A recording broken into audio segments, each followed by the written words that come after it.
Hello everybody, welcome to the latest edition of Conceptual Astrophysics. It's your host, Dr. Christopher Sorolla, and this is a program in which we learn how to set up and solve interesting and introductory astronomy problems. So today we're taking a look at how Eratosthenes figured out the size of the Earth. So let's get started. Now, we're going to assume for our purposes that the Earth is a perfect sphere, which turns out to be close enough to true that this works pretty well. Now, we're not going to reproduce Eratosthenes' numbers exactly.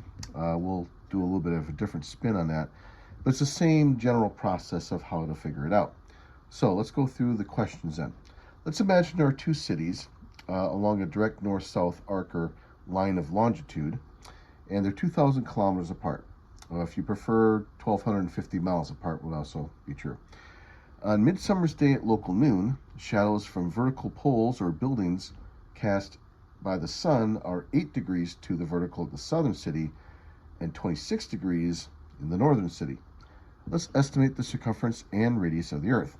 So notice a couple things we need to have. We need to know the distance between the cities, however you got that. Now, in the old days, Eratosthenes supposedly hired somebody to actually walk a distance between cities.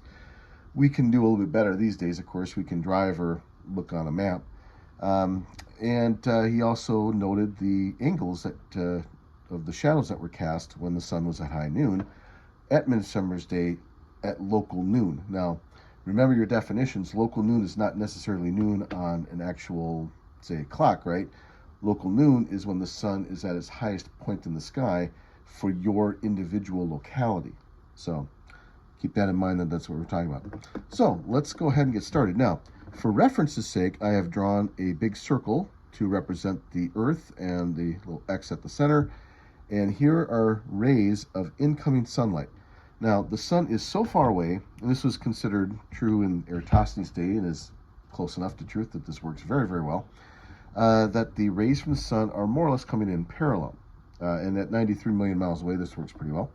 So let's draw a reference right through the middle of the Earth this way. Okay, so let's go ahead and do that. And this will represent the equator, right? Or at least the middle of the Earth as we need to have it. It doesn't necessarily have to be the equator, by the way. The Earth can be tilted up and down. In fact, in this particular setting, the Earth would be tilted. But this is close enough to true that it doesn't matter. Okay. So what about the 8-degree angle and the 26-degree angle? Well, let me do a little bit of sketching to show you what's kind of meant by these ideas of angles. So let's put in a couple of towers. So imagine here's a tower here in our southern city and an identical tower in our northern city. And of course, we can put a little background to liven it up. Now, what's meant by this is that the sunlight at the southern city is coming in very, very high. If you live in, say, the southern part of the United States, you experience this. And so the sunlight coming in will make an angle of 8 degrees to the vertical. Now, what's meant by that? Here comes the sunlight. Here's your shadow then cast by the sunlight, right? And this is the 8-degree angle that we're talking about. Okay. So now, in the northern city, which is some 2,000 kilometers to the north, your angle for the sunlight will look a little bit different. Because the sun is lower in the sky, the angle won't be quite as severe. It might look something like this. Now, notice I'm not directly measuring these with a protractor. It's not necessary for the picture I'm drawing. I'm drawing something to indicate how this works. So the shadow cast by the tower or pillar or pole will look something like that. And this would be a 26-degree angle. So when I'm talking about these, say, poles or towers or buildings casting shadows, that's what we're talking about. All right. Now, it's important to understand or to use the fact that these shadows are being cast at the same time of day for both cities. All right. Now, what does it look like for Earth over here? Well, because the Earth is a sphere, the surface is actually curved. Now, again, I'm going to sketch this to illustrate how this works. I'm not going to worry about measuring with a protractor here. We already have the angles, and the math is what we need for that sake, so I don't actually have to do that measurement. But let's get a reasonable approximation. So let's imagine we have a city where we have a tower. looks something like this here at our southern city, and I'll represent that with an S for the southern city like that, okay? Now, if you look carefully, the way I've got this drawn is that it will go, or the tower itself, because it's vertical, will actually point right through the center of the Earth like that, okay? Now, what about the northern city?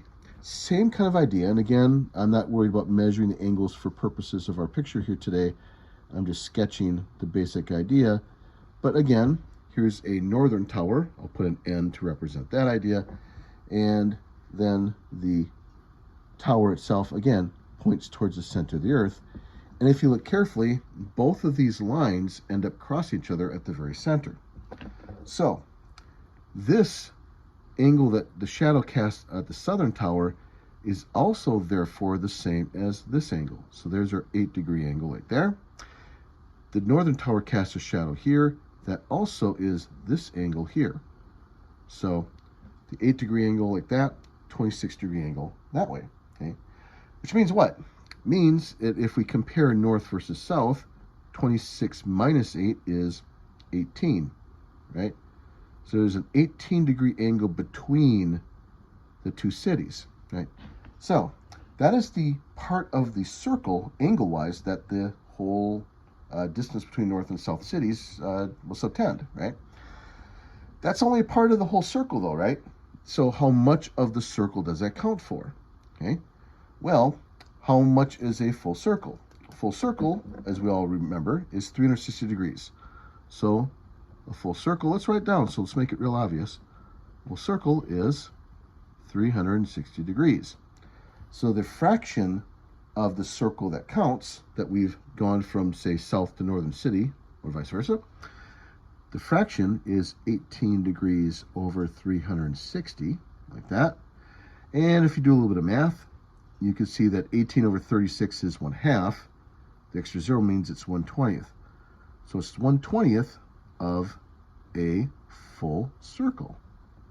Okay, fair enough. Now, that means that there, again, I've not drawn this to perfect scale. This is to illustrate. But imagine then we can now take from here to here and keep on going. How many trips would we need to go around the full circle to come back to our starting point to make the full circle? We need 360 degrees. Each step is 18 degrees. Therefore, we need 20 of them, right?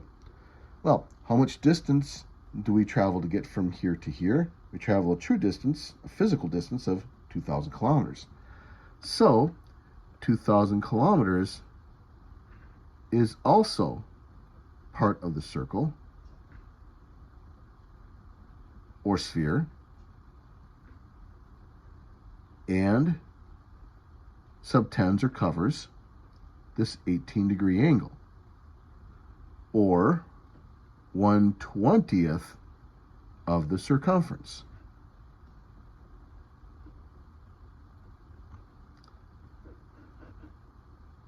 Let's see if I can spell the circumference. Finish spelling that word out. There we go. All right. Which means what? It means if we flip this around, 20 times 2,000 kilometers is the complete circumference of the Earth. 20 times 2,000 is 40,000. And that is the circumference of the Earth. Again, this was known in ancient times. The numbers were different. But the idea of doing this particular little interesting angle trick was known very well to Eratosthenes. What's happening here is we're assuming that this trick works, right? That the Earth is a sphere, or at least a circle pointed in the correct direction. It's a sphere, and therefore this will also work. It's also important to have them along a north-south line. If I had one city to the south and another to, say, the northeast, that was off by a certain amount, a set amount, that's not going to work as well. Okay, we'd have to adjust for the eastern travels to somewhat, and that's a lot more difficult and involved. So what you would want for this kind of project is to make sure that your cities are along a line of latitude, if you will, longitude, meaning that they're directly along a north-south arc. But with all that in place, the calculation is surprisingly very simple. And that is correct. their circumference is approximately that number. Now, if I want the radius of the Earth, one last trick, you might remember this formula from long ago. Circumference of a circle is 2 pi r, right? So, turn it around, radius is circumference divided by 2 pi, right? Now, I'll leave it up to you to handle that number, but take this 40,000 kilometers, divide by 2, divide by pi, come up with an answer, and that will give you a good approximation of the radius of the Earth. And you can check your answer, of course, by comparing it to what you see, what you actually would look up, what the professional astronomers say. Now, last comments here, the Earth turns out not to be a perfect sphere, but it's very, very close. And it's close enough that this gives us a very good approximation as to what the answer is. In fact, depending on who you talk to, how the historians understand the units of measurement that Eratosthenes used way back in the day, he got to within a few percent of the quote-unquote correct answer, which is pretty good. And so we've known not only that the Earth is a sphere for thousands of years, but also how large it is. So, interesting stuff. All right, thanks everybody for your attention. This series is called Conceptual Astrophysics. We solve interesting little introductory physics, or astrophysics problems, if you will. And I'm your host, Dr. Christopher Sorolla, thanking everybody for your attention, and clear skies, folks.